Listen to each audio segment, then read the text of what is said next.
What's good, everybody? Appreciate you checking in. All right, a couple things have gone down the past few days, and I want to jump on here and kind of give you my perspective on it. And I also want to hear your feedback as well. So make sure you get in that comment section and let me know how you feel about the couple topics I'm about to break down. But this is the point in the off season, and it finally feels like football is almost around the corner, right? The rookies have reported to training camp just a few days ago. The veterans are going to report on Tuesday, the 22nd. And so now it's time for the Raider players and the coaching staff to start piecing everything together and making sure this team is ready to rock week one of the 2025 season. So I'm excited. It literally feels like we're going to blink and the season is going to be here. I know I'm stoked for it. And I know the entire Raider Nation fan base is ready for the season to kick off. And so the two topics I want to talk about is Jack Bech. He signed his contract. So I'm going to kind of dive into that. And second, I'm going to touch on Christian Wilkins and the news that just dropped a couple days ago about him being added to the PUP list to start training camp. And so I'm going to give you my feedback and my take on it and what this means for Christian Wilkins in the 2025 season. But again, I want to get your feedback as well. But before we get into it, if you can, hit that like button, subscribe, turn on those notifications. My next giveaway is at 5,500 subscribers. Once I hit that milestone, my next giveaway will go down. So hit that sub button, but also hit the notification bell so you do know when that giveaway goes down. But also, I go live a couple times throughout the week. And so make sure you hit that notification bell so you do know when I go live, and you can jump in that comment section and we can chop it up. And it's a good way for me to elaborate a little bit more on these topics and my takes, but at the same time, get your feedback as well. We can kind of just chop it up and go back and forth. So I definitely appreciate it. And so let's kind of jump into the topics. So let's talk about Jack Bech, right? There's a lot of speculation as to whether or not Jack Bech actually signed his rookie contract. I think it was a false report coming from, I believe it was Yahoo. There was some concern as to whether or not the Raiders were going to get a deal done and make sure that Jack Bech signed on the dotted line, and whether or not he was going to be able to join training camp with all the rookies and start on time and kind of get the ball rolling. And another big credit to Johnspytek and Petecarroll in this front office getting the deal done, obviously with kind of new record-breaking second-round deals thanks to Cleveland, as well as the Houston Texans signing their second-round rookies to fully guaranteed contracts. You know, there was some speculation, but Johnspytek, Pete Carroll's front office, they got it done, and they did sign him to that second-year rookie contract that's worth up to $7.5 million. I believe his signing bonus was just over $2 million on top of that as well. So shout out to Johnspytek and just making sure that Jack Bech started on time, and there was no delay on his development, especially as a rookie, because being a rookie, there's always a learning curve, and especially as a receiver and the chemistry that you have to build with your quarterback. Geno Smith has to be able to come in day one and make sure that he has Jack Bech on the grass, seeing how he runs his routes in the way that Chip Kelly wants to run this offense. And in a lot of cases, receivers tend to run their routes just a little differently, depending on what the route is, as well as how that defense is playing them. So they might have their own unique way on how they run that route just slightly. Either that's what they're used to or that's how they ran it in college. And either that has to be corrected because Geno Smith and Chip Kelly wants it differently, or Geno Smith has to understand that that's how the receiver likes to run his routes based on that type of coverage or how the defense is aligned on them.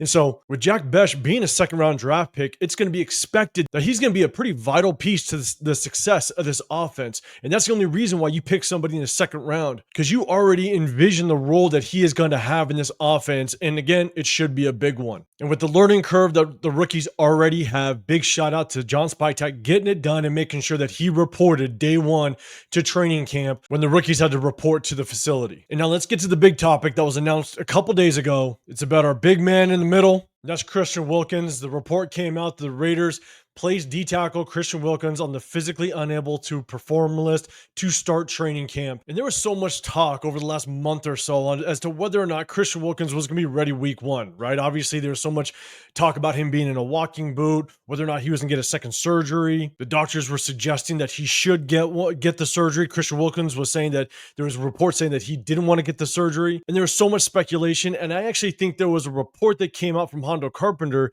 that kind of indicated that there was a chance that he may have already gotten the second surgery, and now he's just recovering off that second surgery. And so again, I tried to look for it. I remember hearing it, but I guess don't quote me, but I do think I remember hearing Hondo Carpenter kind of alluding to him already having that second surgery. But we just got the news that the Raiders did place him on the PUP list to start training camp. And I'm going to dive a little bit deeper into this and kind of give you my take and what I think this means going into the 2025 season for Christian Wilkins. But if I scroll down, One of the biggest things of the report, and just so everybody knows, is that down here it says players on the PUP list can return at any time during training camp and the preseason. However, if they are still on the PUP list after the 53-man roster deadline, they must miss at least 4 games before being eligible to return. So basically, he can return at any point during training camp and preseason. Now, he can't play any games. He cannot be on the grass. He can only do team activities that doesn't include any actual practices on the actual field. And so the moment that he does, basically they're saying that he is now active on the 53-man roster. Now, currently he does still take up a roster spot, I believe. Don't quote me on that, but I do think that's the case. So Christian Wilkins is still going to be able to basically do everything that he can to kind of prepare himself for the 2025 season, but outside of any team activities on the grass as it relates to an actual physical practice on the field. And so let me go back up to the big screen. I'll kind of give you my full take on what I think this means for Christian Wilkins moving forward. One, this could be the Raiders just being very overly cautious as to how they bring Christian Wilkins back. Obviously, with the injury that he has and being a massive human being, over 300 pounds, that Lisfranc injury, it can not only re-injure itself, if not fully recovered, and then now he's out for the entire 2025 season. This could also hinder him for the rest of his career. And so I do hope that the Raiders are being overly cautious and making sure that he comes back when he's fully ready and prepared to be 110%. And since he could be activated at any given time during training camp and going to the preseason, kind of what I'm watching for is kind of that second preseason game, right? I believe it's the 49er game, August 16th. Now, if he doesn't return for that game, there's a really good chance we're going to hear that he is going to be placed on the IR to start the 2025 season, which means he is going to miss the first 4 games. And if he gets placed on the IR to start the 2025 season, that is extremely bad news for this Raider team. And it's not just because he's going to miss the first 4 games, because even after the first 4 games, the Raiders have up to 21 days at that point to activate him to the 53-man roster. And then so if you add it all up, that basically gets us to potentially week 7 of the season. And now think of it this way, right? If Christian Wilkins did not have any offseason whatsoever, didn't have any workouts, didn't have any on-field activity for the first 4 weeks of the season, and then 3 more weeks, so a total of 7. It's going to take Christian Wilkins probably 6 to 7 weeks to get fully up to playing shape where we get the Christian Wilkins we thought we were going to get at the beginning of last season, the dominant interior defensive lineman. Because I'll be honest, last year when Colton Miller was coming off that shoulder surgery and he didn't have any offseason, I thought it was going to take him about 3-4 weeks to kind of get his legs back underneath him, right? He started the season week 1, and I thought it was going to take about 3-4 weeks. Well, I was completely wrong. It took Colton Miller roughly around 6 to 7 weeks to kind of get back to the Colton Miller that we knew he could be. And so my time frame was completely off. And so I'm going to kind of take that example and I'm going to apply it to this situation. And if Christian Wilkins takes the same 6 to 7 weeks to kind of get his body back into playing shape and kind of get himself up and running at 110%, it might take him 6 to maybe 7 weeks to get fully up and running after the initial 7 weeks that he potentially could be doing no football activities as it relates to in practice and on the grass. And by that time, that means that we may not see a top tier Christian Wilkins until week 13, week 14 of the 2025 season. That's a true possibility if we do designate him to the IR to start the 2025 season. And so ultimately, what does this mean? It means next man up. We have interior defensive linemen that need to step up, whether it be Leki Fotu, whether it be Jonah Laulu. We also have some later round draft picks. Now, I don't expect a whole lot from rookies that were drafted in the later rounds. They're obviously drafted in that spot for a reason. And so there's some development that's going to come into play. And so whether it be Tonka Hemingway, JJ Pegues, look, I don't expect a whole lot from them because they need to develop. They could shock us all and absolutely dominate. That'd be great. But history tells us that that is pretty unlikely. And so at the end of the day, we do need some of these veterans to be able to step up and just kind of fill that role, not as good as or as well as what Christian Wilkins potentially could have been.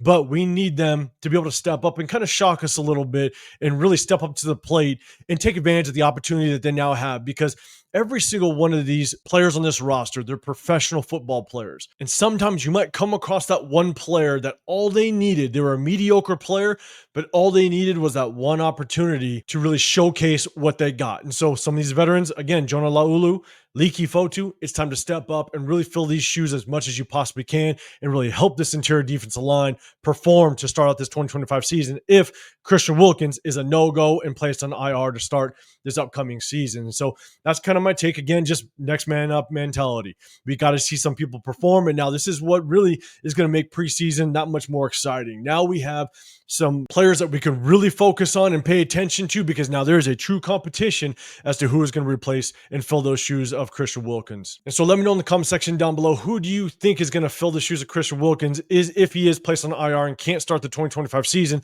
who do you think on this interior defensive line is going to fill that starting spot and play next to Adam Butler on that interior defensive line? Let me know in the comment section down below. And that's all I got for this video, man. I appreciate everybody sticking with me. If you can, hit that like button, subscribe, turn on those notifications. And just as a reminder, I do go live during the week as well as on Sundays. And so hit that notification so you do know when I go live in the Raider War Room with my guys, Chris, with Protect Shield Podcast, as well as the Severe Raider.